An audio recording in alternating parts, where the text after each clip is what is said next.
क्या आपने कभी ध्यान दिया है कि हम रोज सुबह उठते हैं एक मिशन कर, आज बहुत काम करना है, बहुत प्रोडक्टिव बनना है, लेकिन दिन ढलते ढलते हमारे हाथ में बचता क्या है?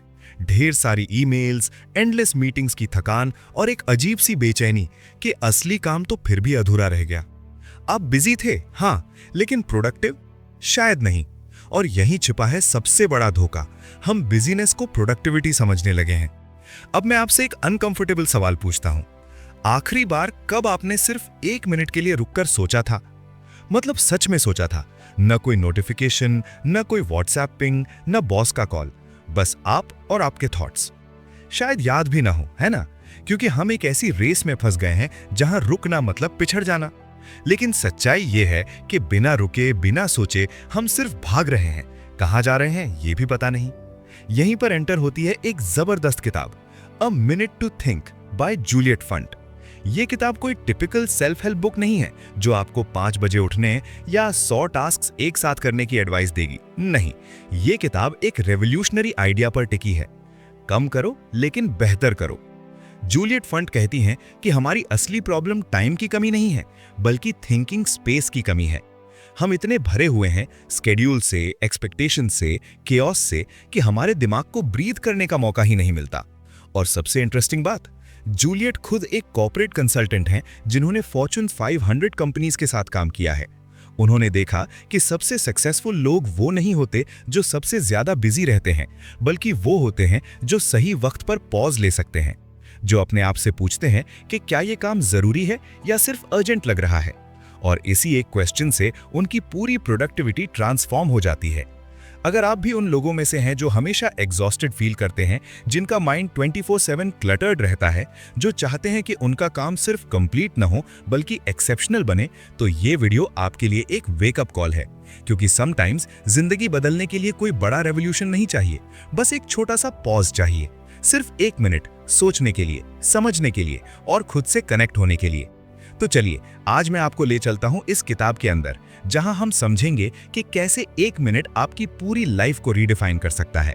ट्रस्ट मी, इस जर्नी के बाद आप बिजनेस को कभी ब्रैग नहीं करेंगे, आप क्लैरिटी को सेलिब्रेट करेंगे। अध्याय 1, the missing element, white space की तलाश। कल्पना कीजिए कि आपका दिन एक कैनवस है, लेकिन ये कोई साधारण कैनवस नहीं। ये एक ऐसा कैनवस है जिस पर रंगों की इतनी परतें चढ़ा दी गई हैं कि अब उस पर और कुछ बनाने की जगह ही नहीं बची। जूलियट फंट की किताब अ मिनट टू थिंक का पहला अध्याय ठीक इसी समस्या की ओर इशारा करता है। वे कहती हैं कि हमारे जीवन से एक अनमोल तत्व गायब हो गया है, व्हाइट स्पेस। व्हाइट स्पेस का मतलब सिर्फ खाली समय नहीं है, ये वो सांस है जो हमारे व्यस्त दिनों में ऑक्सीजन की तरह काम करती है। आधुनिक दुनिया की अंधाधुंध रफ्तार और काम के बढ़ते दबाव ने हमसे ये कीमती स्थान छीन लिया है। हम अपनी जिंदगी को एक भरी हुई बस की तरह जी रहे हैं, जहां न बैठने की जगह है, न सांस लेने की फुर्सत। सबसे दिलचस्प बात यह है कि हम खुद ही अपने व्हाइट स्पेस के दुश्मन बन गए हैं। जब भी जीवन में कोई छोटा सा विराम आता है, चाहे वो लिफ्ट में खड़े होने के 2 मिनट हो या ट्रैफिक में फंसे 10 मिनट, हम तुरंत अपना फोन निकाल लेते हैं, ईमेल चेक करते हैं, सोशल मीडिया स्क्रॉल करते हैं या किसी को मैसेज भेजते हैं। हमने अपने दिन की हर खाली जगह को अंतहीन गतिविधियों से भर दिया है, जैसे कोई व्यक्ति अपने घर के हर कोने में सामान ठूसता जाए। फंट बताती हैं कि जीवन की धड़कनों के बीच रणनीतिक विराम लेना केवल आलस्य नहीं, ये एक जरूरत है। ये विराम हमें सोचने का समय देते हैं, गहराई से चिंतन करने की जगह देते हैं, मानसिक रूप से रिचार्ज होने का मौका देते हैं और सबसे महत्वपूर्ण, ये रचनात्मकता के लिए जमीन तैयार करते हैं। क्योंकि सच्ची रचनात्मकता तभी जन्म लेती है जब दिमाग को भटकने और खेलने की आज़ादी मिलती है। ये अध्याय एक दर्पण की तरह है जो हमें हमारी असली तस्वीर दिखाता है, थके हुए, भरे हुए और उस एक चीज की तलाश में जो सबसे ज्यादा जरूरी है, सोचने के लिए एक पल। एक ऐसा पल जो सिर्फ हमारा हो, जहां कोई नोटिफिकेशन ना हो, कोई डेडलाइन ना हो, बस शांत सन्नाटा और अपने विचारों से मुलाकात हो। अध्याय 2, the false god of business, व्यस्तता का झूठा देवता। काम इतना कठिन क्यों है? हम सब एक अजीब सी पूजा में लगे हुए हैं, व्यस्तता की पूजा। ये एक ऐसा देवता है जिसे हमने खुद गढ़ा है और अब हम इसके चरणों में अपनी शांति, अपना समय और अपनी खुशी चढ़ाते जा रहे हैं। सेलिन फंट अपने इस अध्याय में एक चौंकाने वाली सच्चाई उजागर करती हैं। आज के दौर में कोई बाहरी शक्ति नहीं है जो हमें व्यस्त रखती है, न कोई मालिक, न कोई परिस्थिति। हमने इस गति को, इस अंतहीन भागदौड़ को पूरी तरह से अपने भीतर समा लिया है। ये हमारी पहचान बन गई है। कॉर्पोरेट एग्जीक्यूटिव हों या रिटायर्ड व्यक्ति, सभी इस तेज रफ्तार को अपने साथ ढोते हैं, जैसे कोई बोझिल सूटकेस जिसे हम रखना चाहते हैं पर रख नहीं पाते। लेकिन यहाँ एक दिलचस्प विरोधाभास है। हर व्यस्त इंसान के भीतर कहीं ना कहीं एक छोटी सी तड़प छिपी रहती है, बस 1 मिनट की चाहत, सोचने के लिए, सांस लेने के लिए। हम अपने कैलेंडर को मीटिंग से भरते जाते हैं, अपनी टू डू लिस्ट्स को एंडलेस टास्क से लाद देते हैं और फिर रात को बिस्तर पर सिर रखते ही सोचते हैं, काश बस थोड़ी देर के लिए कुछ ना करना पड़े। ये एक अजीब सी ट्रैजिक कॉमेडी है। हम खुद को व्यस्त रखने के लिए मजबूर करते हैं और फिर इस व्यस्तता से बचने के लिए तरसते हैं। फंट एक और गहरी बात कहती हैं, आधुनिक वर्कफोर्स इतना थका हुआ है कि रात के 3 बजे की अनिद्रा ही हमारे दिन का एकमात्र अनस्केड्यूल्ड थिंकिंग टाइम बन गया है। सोचिए कितनी विडंबना है। दिन भर हम इतने व्यस्त रहते हैं कि सोचने के लिए समय नहीं मिलता, और जब रात को हम सोना चाहते हैं तब हमारा दिमाग जागता है और कहता है, अरे अब तो थोड़ा सोच लें। ये परफॉर्मेटिव बिजनेस, दिखावे की व्यस्तता हमारी पीढ़ी की सबसे बड़ी बीमारी बन गई है। हम व्यस्त दिखना चाहते हैं क्योंकि समाज ने हमें सिखाया है कि व्यस्त होना मतलब प्रोडक्टिव होना, इंपॉर्टेंट होना। पर क्या वाकई ऐसा है, या हम सिर्फ एक झूठे देवता के आगे अपनी जिंदगी का बलिदान दे रहे हैं? अध्याय 3, द स्ट्रेटेजिक पॉज, जब ठहरना बन जाए आपकी सबसे बड़ी ताकत। क्या आपने कभी गौर किया है कि दुनिया के सबसे सफल लोग हमेशा भागते हुए नहीं दिखते? उनके पास एक अजीब सी शांति होती है, जैसे वे किसी रहस्य को जानते हों।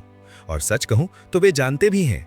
वो रहस्य है स्ट्रेटेजिक पॉज, यानी रणनीतिक विराम। जूलियट फंट के शोध अध्ययन इस बात की पुष्टि करते हैं कि जो लोग अपने दिन में जानबूझकर ठहराव लाते हैं, वे न केवल बेहतर परफॉर्म करते हैं, बल्कि उनकी क्रिएटिविटी भी कई गुना बढ़ जाती है और वे लंबे समय तक बर्नआउट से बचे रहते हैं। सोचिए, अगर आपकी जिंदगी एक संगीत है तो विराम वे नोट्स हैं जो धुन को मायने देते हैं। बिना विराम के संगीत सिर्फ शोर बन जाता है। कई विजनरी लीडर्स अपनी सफलता का श्रेय थिंकिंग टाइम को देते हैं, वो समय जब वे सिर्फ बैठकर सोचते हैं बिना किसी एजेंडा के। ये रणनीतिक विराम 4 तरह के हो सकते हैं। रिकवर, ठीक होने के लिए जब आप थक गए हों। रिड्यूस, कम करने के लिए जब आपकी प्लेट में बहुत कुछ हो। रिफ्लेक्ट, चिंतन के लिए जब आपको डायरेक्शन की जरूरत हो। और क्रिएट, निर्माण के लिए जब नए आइडियाज चाहिए हों। फंट एक पावरफुल टूल पेश करती हैं जिसे वे द वेज कहती हैं। ये क्या है? बस एक छोटा सा जानबूझकर लिया गया विराम, 2 कामों के बीच एक सांस लेने की जगह। कल्पना करिए, आप एक मीटिंग खत्म करते हैं और दूसरी में कूदने से पहले सिर्फ 2-3 मिनट रुकते हैं। उस समय में आप ना ईमेल्स देखते हैं, ना फोन उठाते हैं, बस एग्जिस्ट करते हैं। ये सिंपल सा एक्ट आपको थॉटफुलनेस और पीस की वो अवस्था वापस दिला सकता है जो रश में खो जाती है। लेकिन यहाँ एक चेतावनी है, व्हाइट स्पेस को नेगेटिव थिंकिंग अपहरित भी कर सकती है। जब आप रुकते हैं तो एंजाइटी, सेल्फ डाउट और चिंताएं हावी हो सकती हैं। इसलिए फंड सुझाती हैं कि अपने चिंताओं को स्केड्यूल करें। हाँ, आपने सही पढ़ा। दिन में एक स्पेसिफिक टाइम निकालें जब आप कॉन्शियसली चिंता करेंगे। बाकी समय अगर नेगेटिव थॉट्स आए तो खुद से कहें, मैं तुम्हें 4 बजे एड्रेस करूंगा। ये टेक्निक सरप्राइजिंग इफेक्टिव है क्योंकि ये आपको कंट्रोल देती है। आप चिंता के स्लेव नहीं रहते, बल्कि उसके स्केड्यूलर बन जाते हैं। याद रखिए, हर महान एथलीट जानता है कि मसल्स रिकवरी के दौरान बढ़ते हैं, वर्कआउट के दौरान नहीं। आपका दिमाग भी एग्जैक्टली ऐसा ही है। स्ट्रेटेजिक पॉज आपकी डेली रियलिटी बनना चाहिए, लग्जरी नहीं। अध्याय 4, द थीव्स ऑफ टाइम, वे चोर जो चुपचाप हमारी जिंदगी लूट रहे हैं। क्या आपने कभी सोचा है कि दिन के 24 घंटे इतनी तेजी से कैसे गुजर जाते हैं? क्यों हर शाम यह एहसास होता है कि बहुत कुछ किया फिर भी कुछ नहीं किया? दरअसल हमारे समय के 4 इनविजिबल चोर हैं। 4 ऐसी शक्तियां जो दिखने में तो हमारी दोस्त लगती हैं, लेकिन असल में हमारी जिंदगी को धीरे धीरे खोखला कर रही हैं। जूलियट फंट इन्हें ड्राइव, एक्सीलेंस, इंफॉर्मेशन और एक्टिविटी के नाम से पहचानती हैं। ड्राइव का चोर, ये वो आवाज है जो हमारे कान में फुसफुसाती है, सब कुछ करो, हर मौके को पकड़ो, रुकना कमजोरी है। शुरुआत में ये महत्वाकांक्षा लगती है, लेकिन धीरे धीरे ये एक ऐसे दानव में बदल जाती है जो हमें कभी चैन से नहीं बैठने देता। हम हर प्रोजेक्ट में हाँ कहते हैं, हर अपॉर्चुनिटी को ग्रैब करने की कोशिश करते हैं और एक दिन अचानक खुद को बर्नआउट के गड्ढे में पाते हैं, जहां न ऊर्जा बची है, न पैशन, न खुशी। एक्सीलेंस का चोर, ये परफेक्शनिस्ट का मास्क पहने हुए आता है। ये कहता है अगर करना है तो परफेक्ट करो, वरना मत करो। एक सिंपल ईमेल भी 5 बार एडिट होता है, एक प्रेजेंटेशन में घंटों लग जाते हैं क्योंकि वो फॉन्ट सही नहीं लग रहा, और एक रूटीन टास्क भी मास्टरपीस बनाने की कोशिश में अटक जाता है। हम भूल जाते हैं कि सभी काम एक जैसे महत्वपूर्ण नहीं होते। कुछ चीजें तो बस गुड इनफ होनी चाहिए, परफेक्ट नहीं।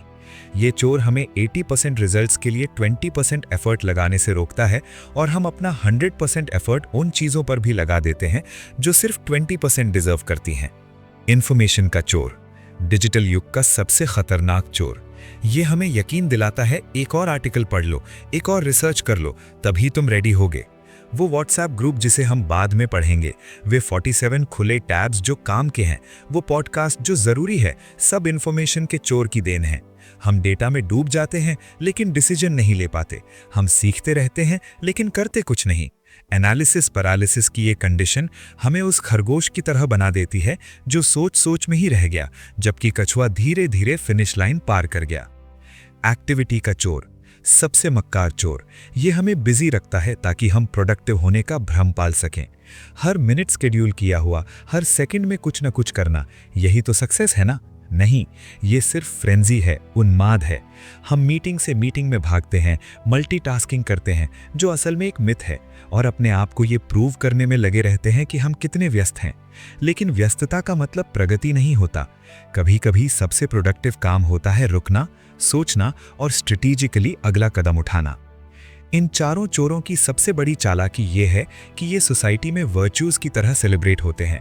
हम उस इंसान की तारीफ करते हैं जो हमेशा बिजी रहता है, उसे एडमायर करते हैं जो परफेक्शनिस्ट है, उसे सक्सेसफुल मानते हैं जिसकी कभी न थकने वाली ड्राइव है। लेकिन अंदर ही अंदर ये चोर हमारी क्रिएटिविटी, मेंटल पीस और असली प्रोडक्टिविटी को चुरा रहे होते हैं। अगली बार जब आप ओवरवेल्म्ड महसूस करें तो पूछिए, क्या ये सच में जरूरी है या कोई चोर मुझे बेवकूफ बना रहा है? अध्याय 5, द सिंप्लीफिकेशन क्वेश्चंस। जब कम में ही छिपा हो ज्यादा का राज। कभी सोचा है कि आपकी जिंदगी इतनी भरी भरी क्यों लगती है, फिर भी आगे बढ़ना इतना मुश्किल? शायद समस्या ये नहीं है कि आप क्या कर रहे हैं, बल्कि ये है कि आप बहुत कुछ कर रहे हैं।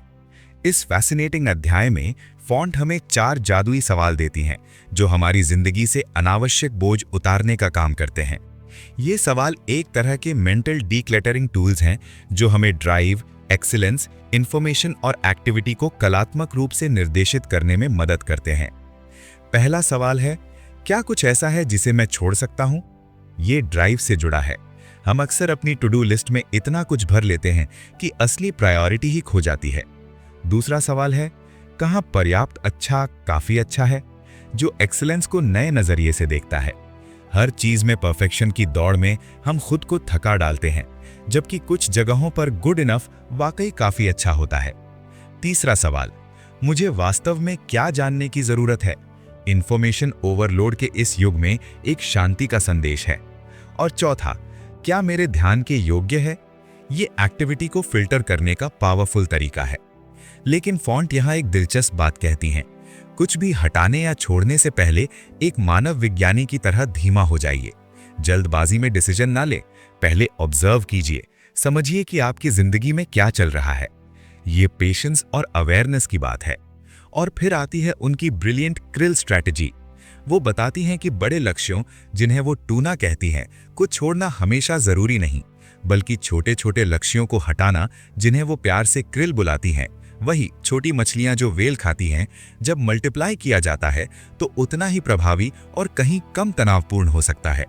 ये एक गेम चेंजर इंसाइट है। हमें हमेशा बिग सैक्रिफाइसेस नहीं करनी पड़ती। छोटे छोटे अननेसेसरी टास्क्स को एलिमिनेट करके भी हम अपनी जिंदगी में ड्रामेटिक पॉजिटिव चेंज ला सकते हैं। ये सिंप्लीफिकेशन का असली मैजिक है। अध्याय 6, hallucinated urgency, unhooking from the culture of now. काल्पनिक तात्कालिकता, अभी की संस्कृति से मुक्त होना। क्या आपको कभी ऐसा लगा है कि हर चीज अर्जेंट है, हर ईमेल जल्दी चाहिए और हर नोटिफिकेशन आपकी तुरंत अटेंशन मांगता है? फॉन्ट एक चौंकाने वाली सच्चाई बताती हैं। हम जिसे तत्काल मानते हैं उसका 90% से ज्यादा वास्तव में तत्काल नहीं है। ये सिर्फ एक भ्रम है, एक कलेक्टिव हैल्यूसिनेशन जो हमने खुद ही क्रिएट कर लिया है। हम एक ऐसी दुनिया में जी रहे हैं जहां तात्कालिकता का नशा हमें पागल बना रहा है और हम खुद ही इस नशे के डीलर्स बन गए हैं। फॉन्ट तात्कालिकता की 3 फैसिनेटिंग श्रेणियां प्रस्तुत करती हैं जो आपकी आंखें खोल देंगी। पहली है नॉट टाइम सेंसिटिव, समय संवेदनशील नहीं। वे चीजें जिन्हें अभी करने की बिल्कुल जरूरत नहीं है, लेकिन हम इन्हें इतना अर्जेंट बना देते हैं कि रात की नींद उड़ जाती है। क्या वाकई उस प्रेजेंटेशन को रात 11 बजे कंप्लीट करना जरूरी था? शायद नहीं। दूसरी है स्ट्रेटेजिकली टाइम सेंसिटिव, रणनीतिक रूप से समय संवेदनशील। जब त्वरित कार्रवाई वास्तव में व्यावसायिक परिणाम से जुड़ी है, यहां स्पीड मायने रखती है, लेकिन ऐसे मामले कितने होते हैं, सोचिए। और तीसरी है इमोशनली टाइम सेंसिटिव, भावनात्मक रूप से समय संवेदनशील। जब तात्कालिकता की भावना, जिज्ञासा, एंग्जाइटी या तनाव से उत्पन्न होती है। ये वो फोमो है जो आपको हर नोटिफिकेशन चेक करने पर मजबूर करता है। अब यहां आती है एक गेम चेंजिंग अवधारणा, येलो लिस्ट। कल्पना कीजिए एक ऐसी मैजिकल लिस्ट जहां आप उन सभी गैर समय संवेदनशील अनुरोधों और जरूरतों को पार्क कर सकते हैं जो आपके इनबॉक्स को बॉम्ब साइट बनाए रखती हैं। ये एक वेटिंग रूम है उन टास्क्स के लिए जो अर्जेंट होने का नाटक कर रहे हैं। इससे कम्युनिकेशन सुव्यवस्थित होता है, ईमेल का बाढ़ कम होता है और सबसे बड़ी बात, आपका मेंटल पीस बना रहता है। येलो लिस्ट एसेंशियली आपको ये परमिशन देती है कि हाँ, ये इंपॉर्टेंट है, लेकिन अभी नहीं। और यहाँ असली मैजिक होता है जब आप तात्कालिकता को नियंत्रित करते हैं, जब आप हर चीज पर रिएक्ट करने के बजाय स्ट्रेटेजिकली रिस्पॉन्ड करते हैं, तो आपकी कार्यकारी उपस्थिति, एग्जीक्यूटिव प्रेजेंस मजबूत हो जाती है। लोग आपको डेस्परेट नहीं बल्कि कंपोज देखते हैं, पैनिकी नहीं बल्कि पावरफुल। क्योंकि असली लीडर्स वो नहीं होते जो सबसे तेज रिएक्ट करते हैं, बल्कि वो होते हैं जो समझदारी से डिसाइड करते हैं कि क्या वाकई अर्जेंट है और क्या बस लाउड है। तो अगली बार जब कोई ईमेल आए अर्जेंट के साथ, रुकिए, सोचिए, क्या ये वाकई अर्जेंट है या बस एक और हैल्यूसिनेटेड इमरजेंसी। अध्याय 7, वो उपकरण जो हमारे खिलाफ हो गया, ईमेल राक्षस को हराना। कभी सोचा है कि वो निर्दोष सा दिखने वाला नोटिफिकेशन बैज आपको बार बार अपनी स्क्रीन की ओर खींचता क्यों है? ईमेल, जिसे कभी हमारे जीवन को आसान बनाने के लिए बनाया गया था, आज एक ऐसे राक्षस में बदल चुका है जो हमारा ध्यान, हमारा समय और हमारी मानसिक शांति निगल रहा है। ये अध्याय उस व्यसनी जाल की गहराई में उतरता है जो ईमेल ने हमारे चारों ओर बुना है। और हाँ, ये जानबूझकर बुना गया है। सच तो ये है कि हम ईमेल से प्यार नहीं करते, हम उसके आदी हो चुके हैं। हर पिंग, हर नोटिफिकेशन एक छोटी डोपामिन हिट की तरह काम करती है, जो हमें बार बार इनबॉक्स की ओर लौटने पर मजबूर करती है। ये एक एंडलेस लूप है, चेक करो, रिप्लाई करो, रिफ्रेश करो और फिर से शुरू करो।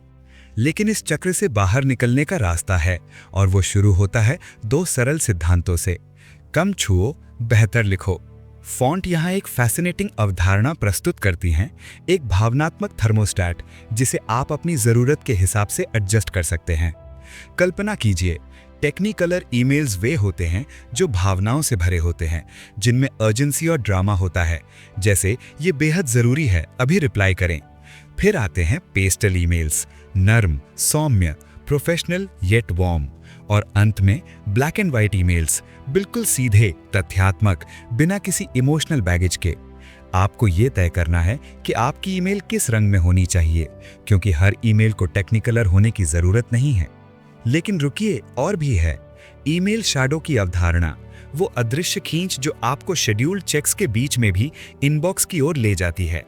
ये वो मेंटल बर्डन है जो हमेशा बैकग्राउंड में चलता रहता है, जैसे कोई परछाई जो आपका पीछा नहीं छोड़ती। क्या कोई इंपॉर्टेंट ईमेल आया होगा? क्या मुझे कुछ मिस तो नहीं हो रहा? ये कांस्टेंट एंग्जाइटी ही वो असली दुश्मन है। तो समाधान क्या है? विचारशील और प्रभावी ईमेल्स लिखना जो 3 गोल्डन प्रिंसिपल्स पर आधारित हों। क्लैरिटी, स्पष्टता, आप क्या चाहते हैं। कॉन्साइजनेस, संक्षिप्तता, कम शब्दों में ज्यादा कहना। और इम्पैक्ट, प्रभाव, क्या आपकी ईमेल एक्शन ओरिएंटेड है? जब आप इन प्रिंसिपल्स को अपनाते हैं तो न केवल आप कम ईमेल्स लिखते हैं, बल्कि जो लिखते हैं वे इतनी इफेक्टिव होती हैं कि एंडलेस बैक एंड फोर्थ की जरूरत ही नहीं पड़ती। याद रखिए, ईमेल एक टूल है, मास्टर नहीं। इस अध्याय में आप सीखेंगे कि कैसे इस डिजिटल बीस्ट को वापस पिंजरे में डाला जाए और अपनी प्रोडक्टिविटी और पीस ऑफ माइंड को रिक्लेम किया जाए, क्योंकि अंत में हमें टेक्नोलॉजी को कंट्रोल करना है, न कि टेक्नोलॉजी को हमें। अध्याय 8, how the best teams talk, जब शब्द जादू बन जाएं। भाषा केवल शब्दों का खेल नहीं है, बल्कि वो अदृश्य पुल है जो हमारे सपनों को हकीकत में बदलता है। जब हम सही तरीके से, सही समय पर और सही इरादे से बोलते हैं तो कम्युनिकेशन एक सुपर पावर बन जाती है। सोचिए, कितनी बार हमारी अनकही बातें गलतफहमियों का पहाड़ खड़ा कर देती हैं, और कितनी बार एक स्पष्ट, साहसी बातचीत ने महीनों की उलझन को मिनटों में सुलझा दिया है। यही तो है असली कुशल संचार की ताकत। अब बात करते हैं 2D बनाम 3D कम्युनिकेशन की।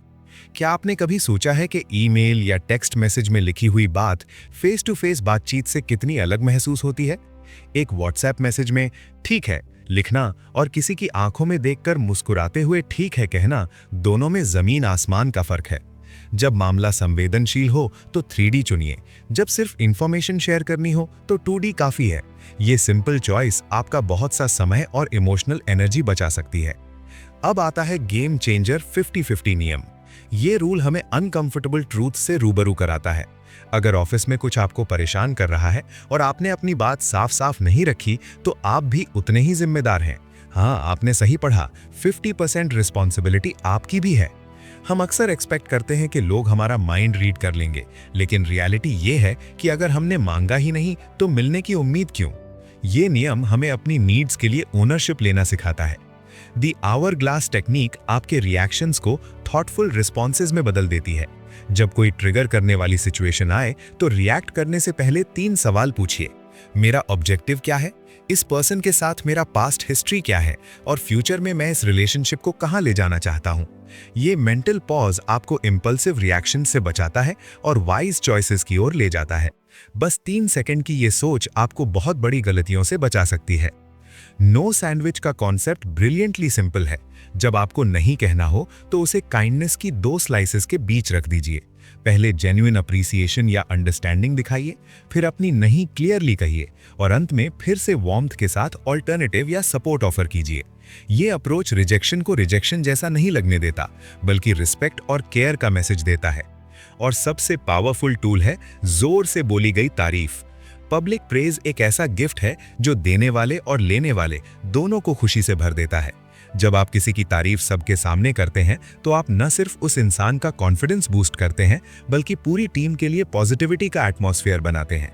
ये रिपल इफेक्ट पैदा करता है। एक तारीफ 10 मुस्कानें। तो अगली बार जब कोई अच्छा काम करे तो चुपचाप मत रहिए, खुलकर दिल से सबके सामने अप्रिशिएट कीजिए, क्योंकि याद रखिए, जो शब्द दिल से निकलते हैं वही दिल तक पहुंचते हैं। अध्याय 9, मीटिंग्स डन बेटर, जब मिलना बने सार्थक न कि समय की बर्बादी। आपने कभी ध्यान दिया है कि मीटिंग्स में बैठे बैठे अचानक आपका दिमाग कहीं और भटकने लगता है? वो यूं ही नहीं होता, यह आपके अंदर का एक अलार्म है जो बज रहा होता है। बोरियत दरअसल आपके दिमाग का तरीका है ये कहने का कि दोस्त, यहां कुछ काम का नहीं हो रहा।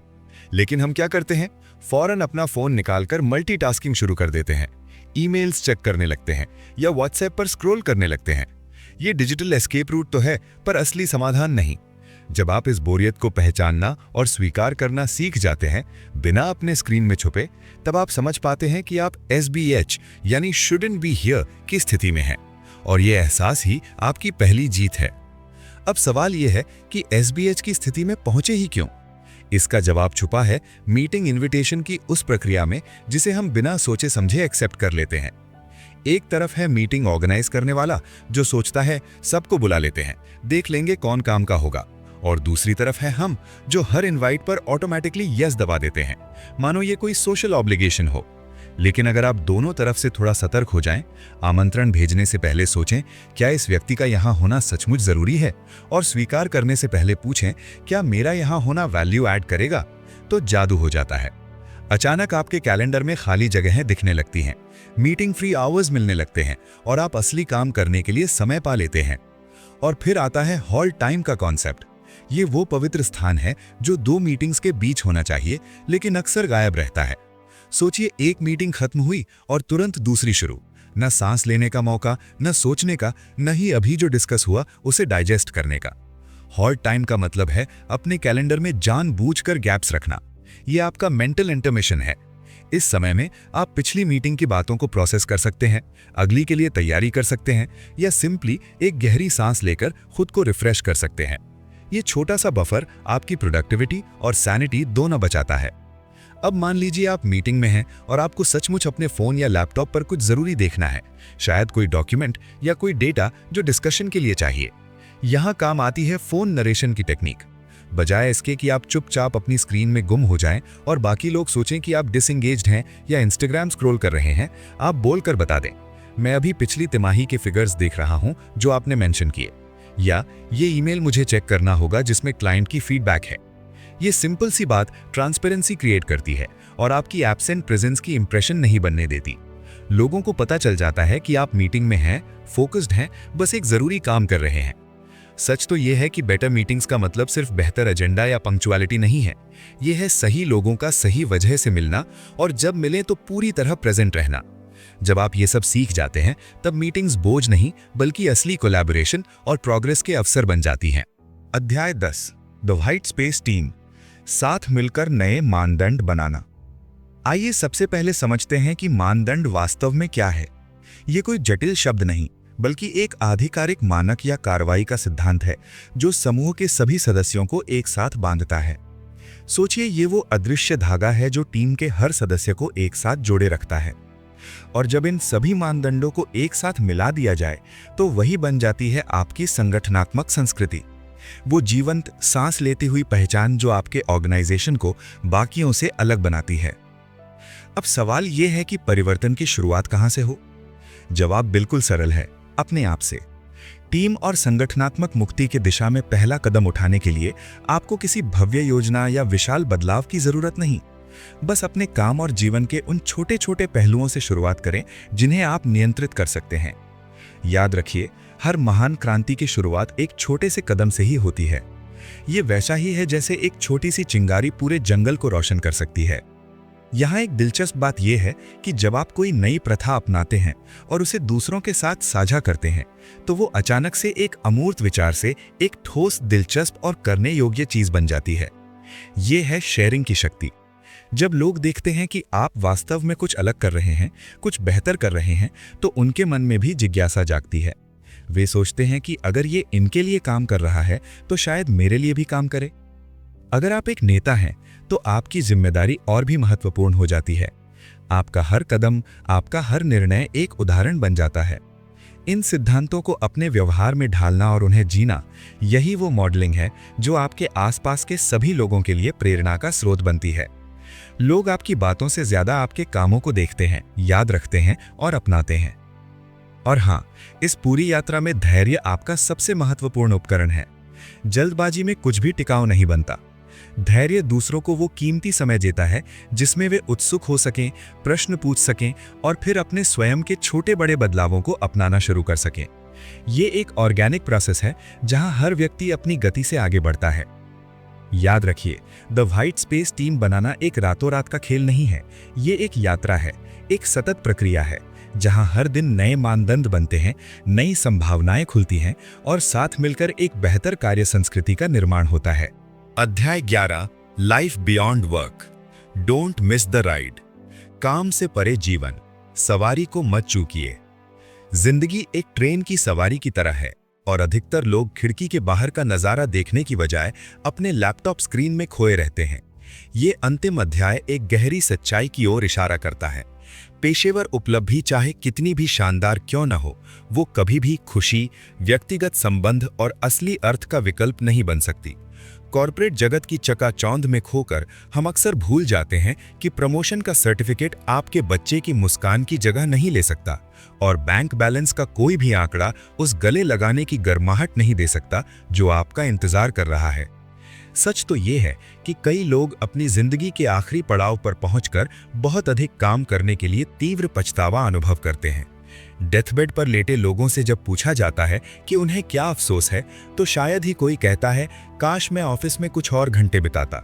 बल्कि वे कहते हैं, काश मैं अपने बच्चों के साथ ज्यादा वक्त गुजारता, या काश मैंने अपनी माँ से एक बार और बात की होती। ये पछतावा कितना दर्दनाक है, और सबसे बड़ी बात, ये पूरी तरह से टाला जा सकता है। इस पछतावे से बचने का एक ही रास्ता है, अपने प्रियजनों और अपने जुनूनों के साथ अधिक वाइट स्पेस रखें। याद रखिए, वाइट स्पेस का मतलब सिर्फ खाली समय नहीं है। ये वो पवित्र स्थान है जहां जिंदगी की असली कहानियां लिखी जाती हैं, जहां रिश्ते गहरे होते हैं और जहां आत्मा को सुकून मिलता है। लेकिन यहाँ भी वही समस्या आती है, वे चारों समय के चोर जो ऑफिस में हमारा पीछा करते हैं, वे घर पर भी हमें नहीं छोड़ते। ड्राइव, एक्सीलेंस, इंफॉर्मेशन और एक्टिविटी, ये चारों दानव घर की दहलीज पर भी हमारा इंतजार करते हैं। घर पर भी हम बाध्यकारी ढंग से परफेक्ट होने की कोशिश करते हैं, अपने बच्चों की तुलना पड़ोसी के बच्चों से करते हैं, हर पल फोन चेक करते रहते हैं और हर सप्ताहांत को कुछ न कुछ प्रोडक्टिव करने की होड़ में बदल देते हैं। हमारी प्रतिस्पर्धी प्रवृत्ति अब केवल ऑफिस तक सीमित नहीं रहती, वो घर में भी घुस आती है, जहां हम अपने बच्चों को सबसे ज्यादा एक्स्ट्रा करिकुलर एक्टिविटीज में भर्ती करवाना चाहते हैं, सबसे बेहतर वेकेशन प्लान बनाना चाहते हैं और सोशल मीडिया पर सबसे परफेक्ट फैमिली की तस्वीर पोस्ट करना चाहते हैं। घर पर गहराई के साथ जीवन जीने के लिए, सच्ची गहराई के साथ, जहां आपको एहसास हो कि आप जिंदा हैं, आपको अपने डिवाइसेस को हटाना होगा। हाँ, सिर्फ साइलेंट मोड नहीं, बल्कि पूरी तरह से हटाना होगा, ताकि आप उन लोगों के लिए पूरी तरह से उपस्थित हो सकें जो सबसे अधिक मायने रखते हैं। जब आपका बच्चा आपसे अपने दिन के बारे में बता रहा हो, तो आपकी आंखें उसकी आंखों में होनी चाहिए, ना कि फोन स्क्रीन पर। जब आपके पार्टनर आपसे कुछ शेयर करना चाहें, तो आपके कान उनकी आवाज सुनने के लिए होने चाहिए, ना कि ईमेल नोटिफिकेशन की पिंग सुनने के लिए। और यदि आप माता पिता हैं, तो ये बात और भी महत्वपूर्ण हो जाती है। धीमा होने, ध्यान देने और अपने बच्चों के साथ वाइट स्पेस साझा करने में कभी देर नहीं होती। आपके बच्चे आपकी प्रेजेंटेशन नहीं याद रखेंगे, लेकिन वे उस शाम को जरूर याद रखेंगे जब आपने उनके साथ बैठकर सिर्फ बातें की थीं। वे आपकी प्रमोशन नहीं याद रखेंगे, लेकिन उस पार्क में बिताए गए घंटों को याद रखेंगे जब आप बिना किसी एजेंडा के सिर्फ उनके साथ थे। बचपन बहुत छोटा होता है और एक बार जो पल निकल गया, वो फिर कभी नहीं लौटता। तो याद रखिए, सवारी को मत चूकिए, क्योंकि ये जिंदगी की ट्रेन सिर्फ एक बार गुजरती है, और जब ये गुजर जाए तो पीछे मुड़कर देखने पर आपको अफसोस नहीं, बल्कि खूबसूरत यादों का खजाना मिलना चाहिए। इसलिए आज ही, अभी, इस पल अपने लैपटॉप को बंद करें, अपने फोन को एक तरफ रखें और उन लोगों की तरफ मुड़ें जो आपकी हर सफलता से कहीं ज्यादा कीमती हैं, क्योंकि असली सफलता वहां है, उन मुस्कानों में, उन गले लगाव में, उन साधारण पलों में जो एक साथ गुजारे गए हों। डोंट मिस द राइड, ये आपकी सबसे महत्वपूर्ण यात्रा है। आधुनिक दुनिया में हम सब एक अजीब दौड़ में शामिल हैं, व्यस्तता की दौड़। हमारे कैलेंडर्स भरे हुए, टू डू लिस्ट्स अंतहीन और दिमाग लगातार अगले काम की योजना बनाने में व्यस्त। लेकिन क्या कभी आपने सोचा है कि ये निरंतर भाग दौड़ हमें कहीं ले भी जा रही है, या हम सिर्फ एक चक्रव्यूह में फंसे हैं? जूलियट फंट की ये पुस्तक ठीक इसी सवाल को उठाती है और हमारी आंखें खोल देती है। फंट एक क्रांतिकारी विचार प्रस्तुत करती है। व्यस्त का कोई बैज ऑफ ऑनर नहीं है। ये न तो आपकी सफलता की गारंटी है और न ही आपकी प्रतिभा का प्रमाण, बल्कि ये अक्सर हमारी रचनात्मकता की हत्यारी बन जाती है, हमारे प्रदर्शन को कुंद कर देती है और हमारे मानसिक स्वास्थ्य को चट कर जाती है।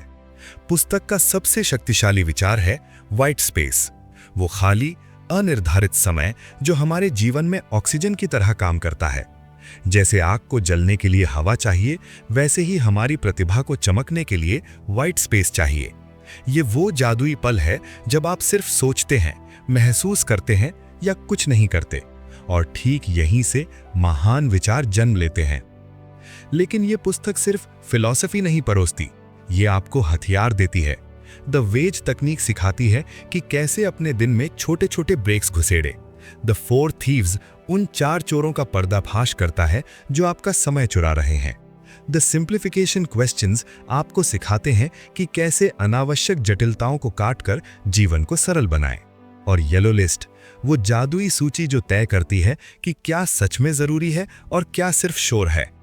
ये टूल्स केवल थ्योरी नहीं है, ये प्रैक्टिकल रोड मैप्स हैं जो व्यक्तियों और पूरे संगठनों को ट्रांसफॉर्म कर सकते हैं। सबसे दिलचस्प बात यह है कि फंट हमें याद दिलाती हैं कि ये सिर्फ ऑफिस की बात नहीं है। घर पर भी हम उसी व्यस्तता के जाल में फंसे हैं। बच्चों को स्कूल ले जाना, खाना बनाना, मोबाइल पर स्क्रॉलिंग करना। हम अपने प्रियजनों के साथ हैं, लेकिन असल में हम कहीं और हैं। पुस्तक हमें चुनौती देती है कि हम प्रेजेंट रहें, जीवन के उन छोटे छोटे पलों को जिएं जो वास्तव में मायने रखते हैं। क्योंकि जब आप जीवन की अंतिम सांस लेंगे, तब आपको वे मीटिंग्स याद नहीं आएंगी जिन्हें आपने अटेंड किया, बल्कि वे हंसी के पल याद आएंगे जो आपने मिस कर दिए। अंत में ये पुस्तक हमें एक अनकंफर्टेबल सच्चाई से रूबरू कराती है। असली प्रोडक्टिविटी का मतलब ज्यादा करना नहीं है, बल्कि सही करना है। सबसे बेहतरीन काम, सबसे ब्रिलियंट आइडियाज, सबसे मीनिंगफुल कनेक्शंस, ये सब तब जन्म लेते हैं जब हम रुकते हैं, सांस लेते हैं और बस होते हैं। तो क्या आप तैयार हैं अपनी जिंदगी में थोड़ी वाइट स्पेस लाने के लिए? क्योंकि शायद यही वो चीज है जो आपकी जिंदगी को ऑर्डिनरी से एक्स्ट्रा ऑर्डिनरी बना सकती है। उम्मीद है कि आपको ये वीडियो पसंद आया होगा। अगर आपको पसंद आया है तो फिर कमेंट सेक्शन में कमेंट जरूर लिखें और चैनल को सब्सक्राइब जरूर कीजिए। मिलते हैं अगली वीडियो में, तब तक के लिए थैंक यू और टेक केयर।